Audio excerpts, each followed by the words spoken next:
আসসালামু আলাইকুম। স্বাগতম মা কুকিং হাউস চ্যানেলের পক্ষ থেকে ফিরে এলাম আরও একটি নতুন রেসিপি নিয়ে। আজ আমি আপনাদের সাথে শেয়ার করব কিভাবে পাঙ্গাস মাছ ভেজে আলু এবং সাজনা দিয়ে রান্না করে। ভিউয়ার্স, আমি চুলায় একটি কড়াই বসিয়ে দিলাম। কড়াইয়ের মধ্যে থাকা পানিগুলো শুকিয়ে এলেই দিয়ে দিলাম 1 চিমটি জিরা। আপনারা চাইলে জিরাটা স্কিপ করতে পারেন বা নাও দিতে পারেন। জিরাটা আমি হালকা একটু ভেজে নেব, খুব বেশি কড়া করে ভাজবো না।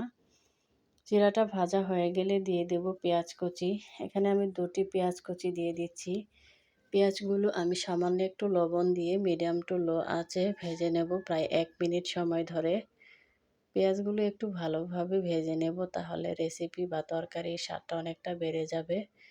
পেঁয়াজ খুব ভালোভাবে ভাজা হয়ে গেলে আমি এখানে কিছু বাটা মশলা বা ব্লেন্ড করা মশলা দেব। তো ভিউয়ার্স, আমি অনবরত নেড়ে চেড়ে পেঁয়াজগুলোকে ভেজে নিচ্ছি। তো যারা যারা আমার ভিডিওটি দেখছেন এখনও লাইক দেননি, প্লিজ লাইক দিয়ে ভিডিওটি দেখা শুরু করুন।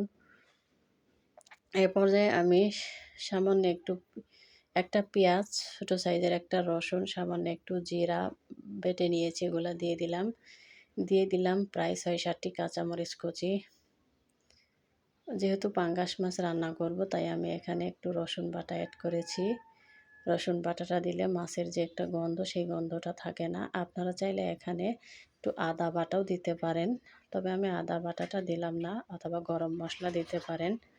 তাই আমি গরম মশলাটাও দিলাম না। হাফ চামচ হলুদের গুঁড়া দিয়ে দিলাম মশলা ভাজার জন্য সামান্য একটু লবণ দিয়ে দিলাম। এবার আমি প্রায় 1 মিনিট সময় ধরে মশলাগুলোকে ভেজে নেব। পেঁয়াজ, মরিচ এবং ব্লেন্ড করা মশলাগুলোকে আমি এখানে ভেজে নিচ্ছি। মশলাগুলো ভাজা হয়ে গেলে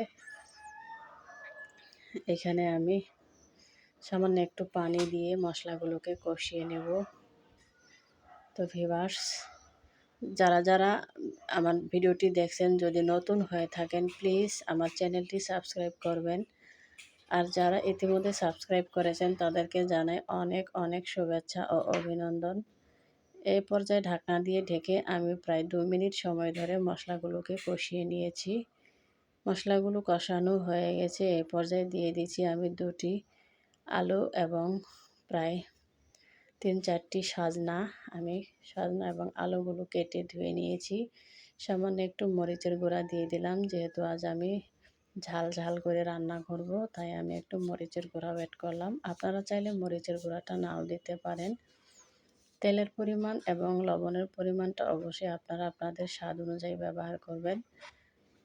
তো ভিউয়ার্স, এই পর্যায়ে আমি সামান্য একটু পানি দিয়ে সাজনা এবং আলুগুলোকে কমপক্ষে 7 থেকে 8 মিনিট সময় মিডিয়াম টু লো আঁচে সিদ্ধ করে নেব। সাজনা এবং আলুগুলো সিদ্ধ হয়ে গেছে। ফিরে এলাম 7-8 মিনিট পর। যেহেতু সাজনা এবং আলুগুলো সিদ্ধ হয়েছে, আমি অফ ক্যামেরায় 4 টুকরো পাঙ্গাস মাছ ভেজে রেখেছি। পাঙ্গাস মাছগুলোকে আমি জিরা, রসুন দিয়ে মেখে তারপর আমি ভেজে নিয়েছি। আপনারা চাইলে গরম মশলা দিয়েও পাঙ্গাস মাছটাকে ভেজে নিতে পারেন। যেহেতু সাজনা এবং আলুগুলো সিদ্ধ হয়ে এসেছে, রেসিপিটা প্রায় হয়ে এসেছে, ঠিক তার আগ মুহূর্তে আমরা মাছগুলা দেব। মাছগুলা দিয়ে আমি আরও 2 মিনিট সময় জাল করে নিলাম। ফিরে এলাম আরও 2 মিনিট পর।